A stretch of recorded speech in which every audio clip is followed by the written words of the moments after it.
In the headlines, Godswill Akpabio emerges Senate President, defeats Abdulaziz Yari. Tajuddin Abbas is elected Speaker of House of Representatives. Bandits kill medical doctor, abduct 2 in Zamfara State. And on the international scene, 6 killed in Ukraine, Kyiv re-attack. Hello and welcome to Trust TV News Update. I am Sumaya Abubakar.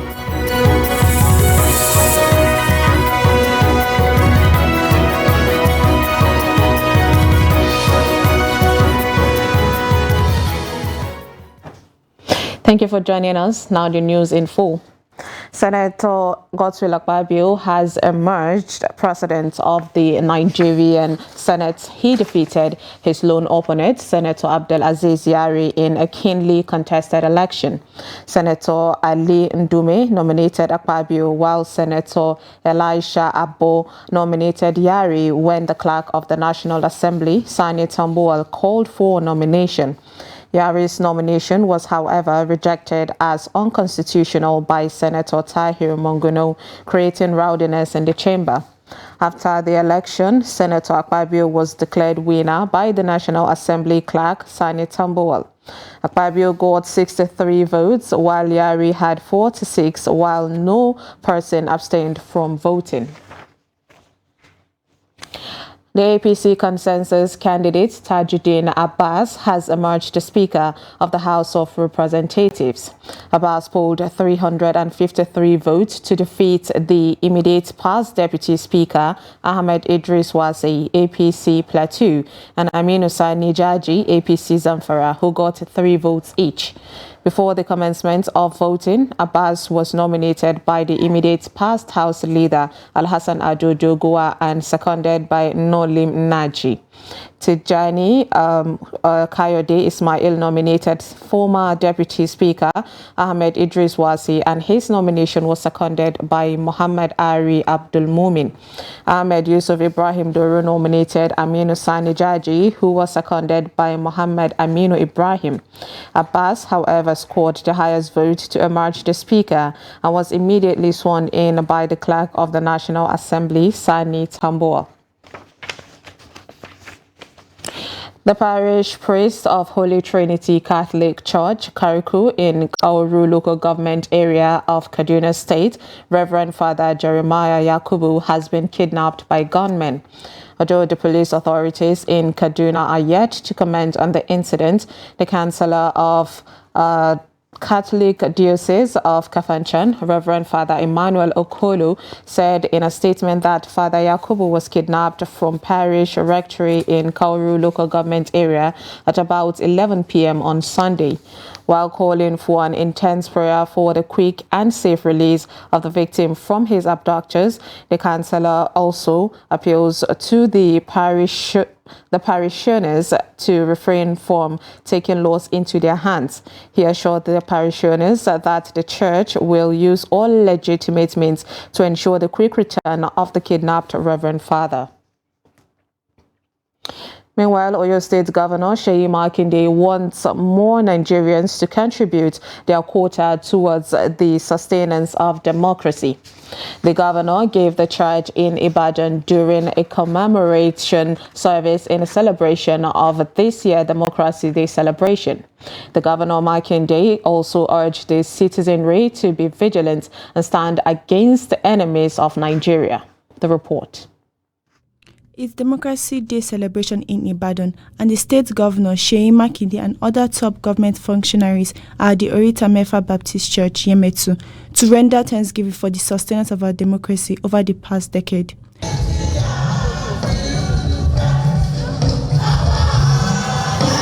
In a sermon, chairman of the Oyo State chapter of the Christian Association of Nigeria, Joshua Akinyemiju, charged political office holders to be more selfless in the discharge of their constitutional duties. A leader must be respected, must be honored, must be obeyed, must be assisted. When they say give Caesar what belongs to Caesar, we are not talking about idol. We are not talking about the devil. We are talking about do your part where you are in your state. Do your part. Governor Seyi Makinde emphasized that there is need to celebrate our democracy despite the challenge. We must guard our democracy. It is still the type of governance where everyone is involved. And until you actually go through the process and you have an outcome, you don't know what is going to happen. The governor also buried his mind on the forthcoming inauguration of the leadership of the 10th National Assembly, an exercise he wants to reflect Nigeria's diversity. All the governors in Nigeria, and I'm saying it publicly, we came together and we said we will support the choice of the president.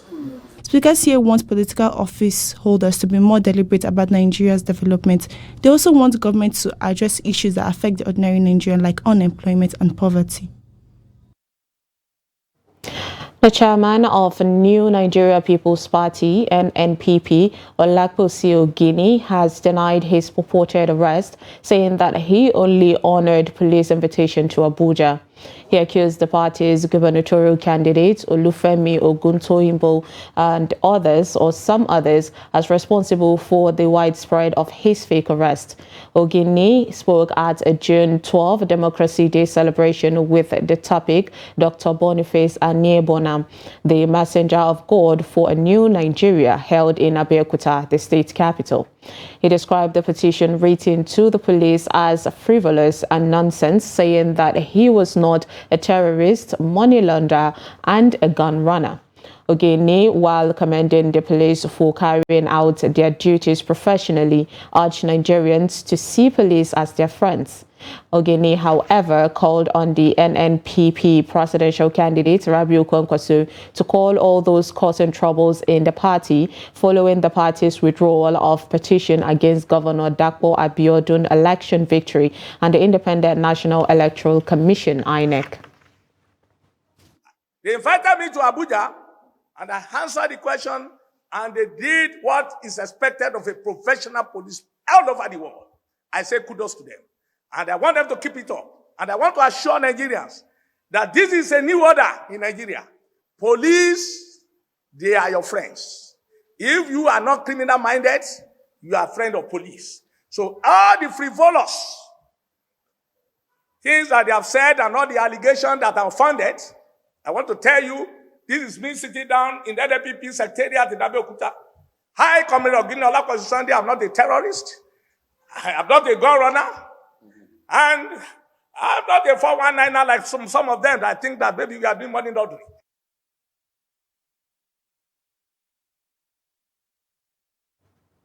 A cross-section of religious leaders drawn from the Oyo State chapter of the Christian Association of Nigeria, CAN, has charged political office holders to rule with the fear of God in the discharge of their duties, while also imbibing the principles of justice, equity, and fair play. The clergymen gave their separate remarks in commemoration of this year's Democracy Day celebration, where they called for more attention to the plight of the ordinary Nigerian. They must rule Nigeria with the fear of God in them. There must be fairness, there must be justice, and there must be equity. And the fear of God supreme. We love God that we have the president and the vice president as Muslims, and the thought should go to the Christian folk. Let the nation be united by involving every segment of faith in governance. They should govern with fear of God and let equity be what they be practicing at the center, so that the interest that the people has in them will not be jeopardized. This present government will be the first that God will lead. Nigeria will be one of the countries that will determine the economy of the nation, of the world. Meanwhile, the Deputy Governor of Lagos State, Dr. Obafemi Hamzat, joins family and other prominent Nigerians to pay respect at the tomb of late Moshood Abiola, winner of June 12, 1993 presidential election.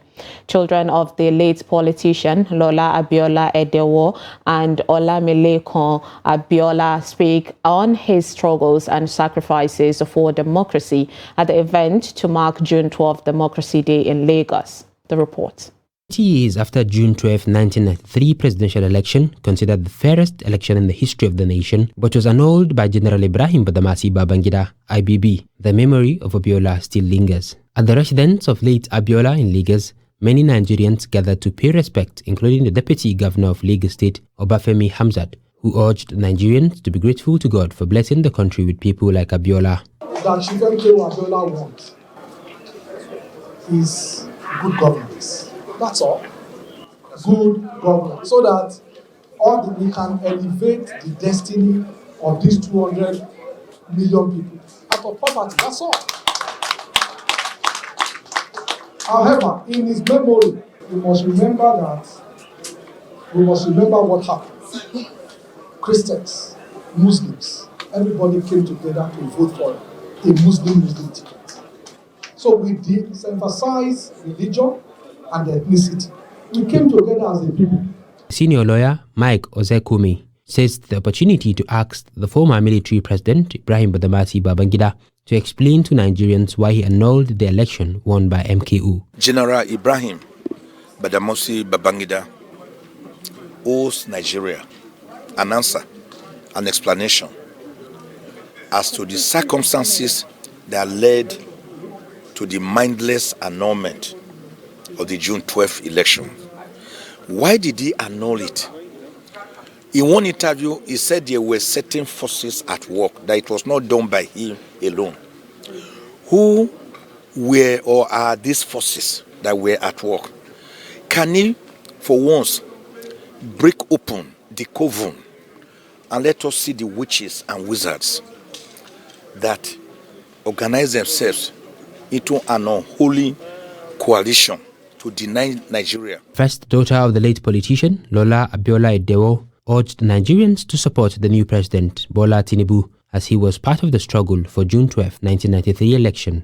And on behalf of Nigerians, because he may have been our president, or he might have been our president, but he's also a Nigerian, to say, this man actually won this election. Let us acclaim him as such. So, if President Babangida wants to come and tell Nigerians why he did what he did, good for him. The truth of the matter is we've moved on. Another president has come to right the wrong that he did. And I think that's what's important. If Abiola had been president, we will not be talking about a lot of infrastructural deficit that the Buhari administration had improved on, and the President Asiwaju administration, Bola Tinubu, is working to deepen and expand the improvement. Former President Muhammadu Buhari designated June 12 as Democracy Day in honor of the late MKO instead of May 29th, marked previously as Democracy Day.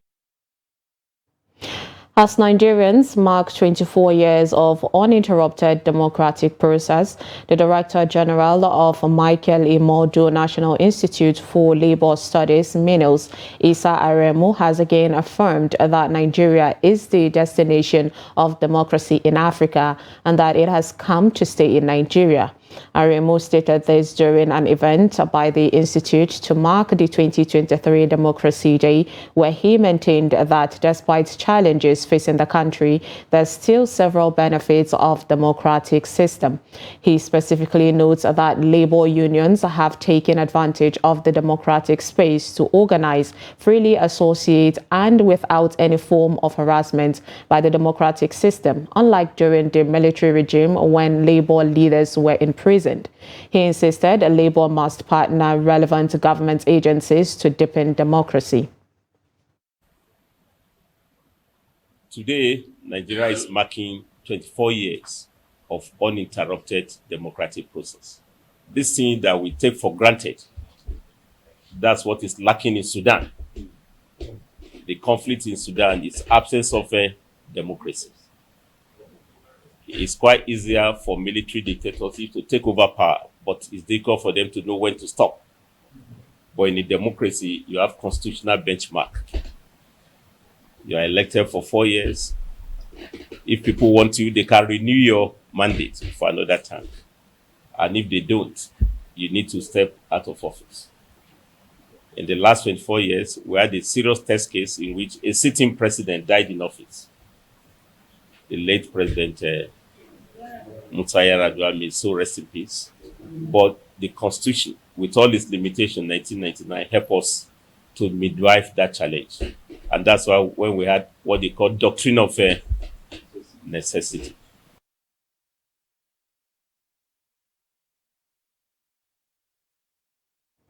You're watching News Update on Trust TV. Coming up, should marriage expenditure be regulated?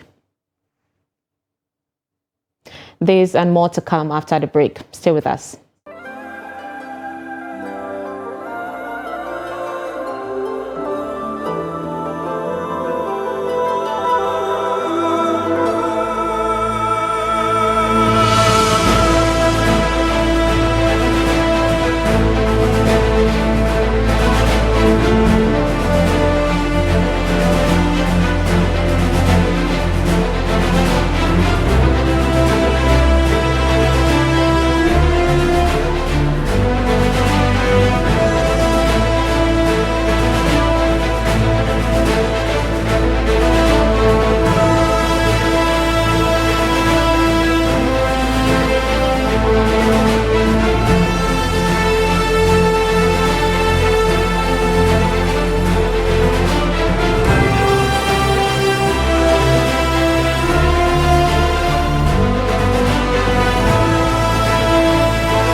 Welcome back. If you're just joining us, this is News Update on Trust TV. And here is a recap of our top stories. We brought you Godswill Akpabio emerges Senate President, defeats Abdulaziz Yari.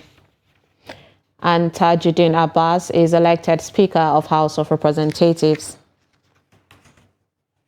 Now moving on, two more stories. The chairman of the board of directors of the Nigerian Deposit Insurance Corporation, NDIC, Abdul Hakim Abdul Latif, has said monumental fraud was perpetrated by a cabal in the system through the corporation's new act. Abdul Latif said this in a Facebook post on Monday, calling on the President, Bola Ahmed Tinubu, to carry out a probe. He said the present NDIC, as constituted, stinks because there is a lot of corruption going on. The cabal have taken over NDIC, and they took this particular act to the former President Buhari 48 hours to his leaving office. They knew at that time that the man was so busy and he would not be able to read everything they have put here. Therefore, they got him to sign it. Now, I tell you another thing. Another fraud was committed. This document that was signed is materially different from the vote and proceedings of the National Assembly that passed it. The bill passed by the 9th Sokoto State House of Assembly regulating marital expenses has been generating mixed reactions in the state, with some residents of the state expressing fear that it is only targeted the poor. Now, Abubakar Awal Imam reports that the law has been receiving praises and knocks since it has passed in May this year. On May 9, 2023, Sokoto State House of Assembly passed into law the amended Sokoto Marital Expenses Law. The law, named regulation and control of expenses of marriages, naming and circumcision ceremonies, and for purposes connected therewith 2022 was aimed at checkmating extravagances associated with marriage, among other things. Our findings reveal that the least one can spend on his wedding is about 1 million naira, regardless of his financial status. This involves purchasing cartons of exotic drinks, sweets, and some token cash gift to the bride in the name of I Love, the payment of dowry, and at least a set of bags containing tens of different clothing materials, jewelries, shoes, and cosmetics, among others. The kind of provisions, the timing for the marriage is also being controlled, a sizable number, and I believe that is also a very good one. We go a long way in creating, in reducing competition between the fair groups. Somebody will do more than 100 or 30, 20 boxes of provisions for the marriage. But I believe now one that's uniform rate, there's going to be a drastic reduction of competition among the peer groups. The new law, however, limit ICI law expenses to only 2 cartons of sweet with 20,000 cash gift to the bride, but there was no limitation to dowry. The law, which is targeting only Muslims, also pegged bridal clothes locally known as kailepi to only 10 wrappers, just as it stipulates 1 month imprisonment with an option of 50,000 naira for any person who violates the law. Also call it more important is the state government to ensure implementation of this law, because when you don't spend above your means, you are not likely going to be looking for loans, and you are not even going to likely to engage in stealing or banditry, because when you spend the money that you don't have and you want to pay, you will go into anything in order to get that money and pay back that loan. While some residents of the state see it as a welcoming development, others fear that it will only act on the poor. It's when you have that you spend, and it's not mandatory for you when you are getting married or on naming ceremony for you to do some certain outrageous expenses. It depends on the family, it depends on the background, it depends also on the orientation and also the belief. It depends on the self-esteem of both parties, either that of the wife or the husband that are into that celebration. And I want to believe that those that are going to make those laws are mostly also at the top, and they are the ones that will break that law. Believe you me, they are the only ones that can spend that kind of outrageous figure that we are talking about. A renowned Islamic scholar in the state, Sheikh Isa Talata Mafra, who spoke with our reporter on phone, said the law contravenes Sharia law. Abubakar Awal Imam, reporting for Trust TV. And now from the foreign scene, at least 6 people were killed in a Russian missile strike on an apartment building in Ukrainian President Volodymyr Zelensky's hometown as Kryvyi Rih on Tuesday. Residents sobbed outside the burnt-out apartment block from which smoke billowed after the early morning attack on the central Ukrainian city. Officials said at least 25 people were wounded and others could still be trapped under the rubble.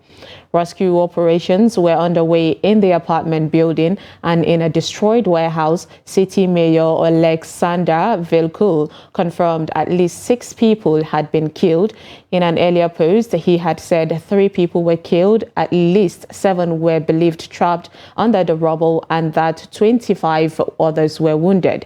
Russia did not immediately comment on the attack, and it has repeatedly struck cities across Ukraine since its full-scale invasion in February 2022, though it denies targeting civilians.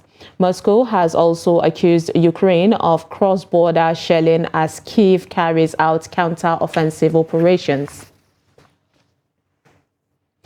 The United States military said a helicopter accident in northeast Syria has left 22 U.S. service members injured.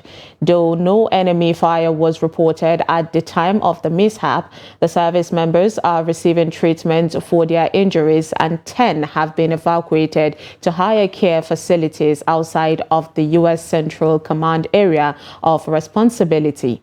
the U.S. military said in a statement. An investigation is on the way to determine the cause of the accident. U.S. forces operating in Syria since 2015 have come under sporadic attacks from ISIL, the ISIS fighters, and Iranian-backed groups operating in the country. At least 900 U.S. soldiers are deployed in Syria, along with an undisclosed number of U.S. military contractors as part of operations to assist the Kurdish-led Syrian Democratic Forces in the fight against ISIL, ISIS. And with that, we've come to the end of Trust TV News Update. Do not forget to follow us across all our social media platforms. I am Sumaya Abubakar. Thanks for watching.